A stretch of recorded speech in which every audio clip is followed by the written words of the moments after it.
हिम्मतपुर के एक छोटे से घर में मीना अपनी सौतेली माँ उमा और सौतेली बहन प्रियंका के साथ रहती थी। मीना की असली माँ तो उसे जन्म देते ही चल बसी थी और उसके बाद उमा ने हमेशा उसे एक नौकरानी की तरह रखा। एक दिन उमा अपनी सौतेली बेटी मीना से बोली, अभी तक महारानी बिस्तर तोड़ रही है। बाहर देखो, धूप निकल आई है। जल्दी से घर की साफ सफाई कर और मेरे लिए गर्मा गर्म चाय बना और नाश्ते में खिचड़ी भी तैयार कर। उमा का हुक्म चलता था और मीना चुपचाप सारे काम कर देती। लेकिन जब उसने एक दिन हिम्मत करके अपनी सौतेली माँ से कहा, माँ, प्रियंका भी तो सो रही है, कभी उसे भी काम के लिए बोल दिया करो। उमा भड़क गई और बोली, मेरी बेटी से अपनी तुलना कर रही है? तू कहाँ और मेरी राजकुमारी कहाँ? चल उठ, वरना अभी एक थप्पड़ लगाऊंगी। और मीना काम में जुट जाती।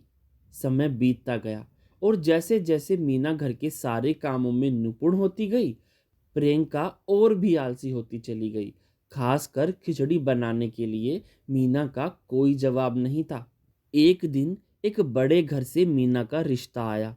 उमा ने बिना देरी किए अपनी बेटी प्रियंका की शादी अमीर घर के लड़के रौनक से कर दी और चालाकी से मीना को उनके घर के एक नौकर सूरज के साथ ब्याह दिया। रौनक बहुत तेज तर्रार था। कम कामों में ज्यादा काम करवाना, यही उसकी आदत थी। सूरज तो पहले से ही नौकर था। एक दिन प्रियंका ने आलसी अंदाज में कहा, देखो जी, मुझसे घर का काम नहीं होता, आप कोई नौकरानी रख लो।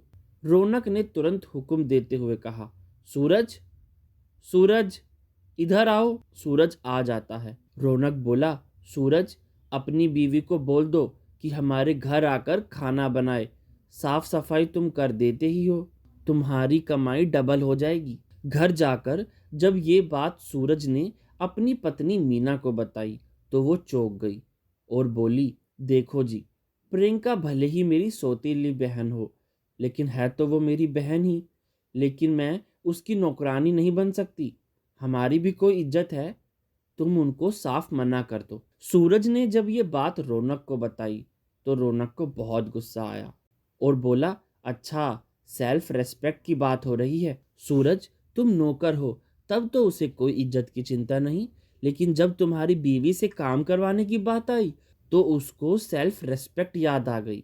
रौनक ने गुस्से में सूरज को भी काम से निकाल दिया।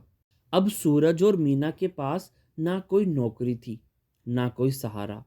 सूरज दिन भर मजदूरी ढूंढता, लेकिन उसके हाथ कुछ नहीं आता। एक दिन जब सूरज नौकरी ढूंढने के लिए बाहर गया तो मीना के दिमाग में एक शानदार आइडिया आया। उसने अपनी बचत के थोड़े पैसे निकाले और खिचड़ी का सामान खरीद लाई और फिर उसने घर के बाहर एक छोटी सी मेज लगाई और गर्मा गर्म खिचड़ी बेचनी शुरू कर दी। मीना जोर जोर से आवाज लगाती, आइए आइए, एक बार हमारी स्वादिष्ट खिचड़ी खाइए, आइए आइए। उसकी आवाज गूंजने लगी। लोग रुके, कुछ ने खिचड़ी खरीदी और कमाल की बात, पहले ही दिन में मीना ने 200 रुपये कमा लिए। जब सूरज घर लौटा तो मीना ने उसे पैसे दिए तो वो हैरान रह गया और बोला, मीना, ये कैसे हुआ? मीना ने मुस्कुराते हुए कहा, मैंने खिचड़ी का बिजनेस शुरू कर दिया है और देखो, पहले ही दिन मुनाफा आ गया। सूरज बहुत खुश हुआ और बोला, ठीक है, मैं भी कल से तुम्हारी मदद करूंगा। अब सूरज भी इस काम में जुट गया। पहले मेज पर खिचड़ी बिकती थी, फिर एक ठेला ले लिया गया और बिजनेस बढ़ने लगा। एक दिन जब उनका ठेला अस्पताल के बाहर लगा था तो रौनक वहां से गुजर रहा था। खिचड़ी की खुशबू ने उसे रोक लिया।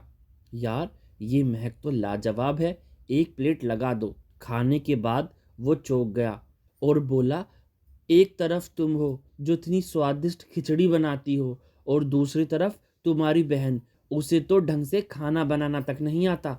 रौनक ने एक खिचड़ी पैक कराई और घर ले गया। रौनक ने खिचड़ी ले जाकर प्रियंका को दे दिया।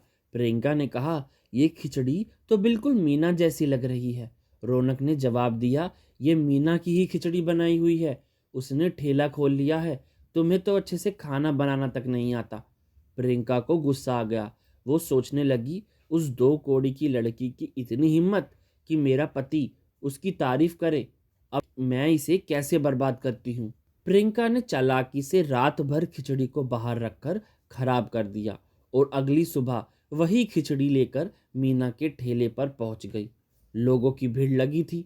वो चिल्लाई, धोखेबाजी से बचो, इसकी खिचड़ी खराब है, देखो इसमें से बदबू आ रही है। कुछ लोगों ने सहमति से सिर हिलाया। हाँ, बदबू तो सच में आ रही है। भीड़ नाराज होने लगी। प्रियंका मन ही मन खुश थी, अब इसका बिजनेस बर्बाद हो जाएगा। लेकिन तभी वहां रौनक आ गया। रौनक गुस्से में प्रियंका से कहा, अरे ओ पागल औरत, ये वही खिचड़ी है जो कल मैं तेरे लिए लेकर गया था। अब तो तूने हद पार कर दी। ये बेचारी मेहनत कर रही है और तू इसे बर्बाद करने की सोच रही है। इतना सुनते ही लोगों की भीड़ मीना की तरफ मुड़ गई। अरे, ये तो 2 बहनों का झगड़ा है। लेकिन बहन जी, हम तो आपकी खिचड़ी खाएंगे, हमें आपका स्वाद पसंद आ गया है। अब प्रियंका शर्म से लाल हो गई और वहां से भाग गई।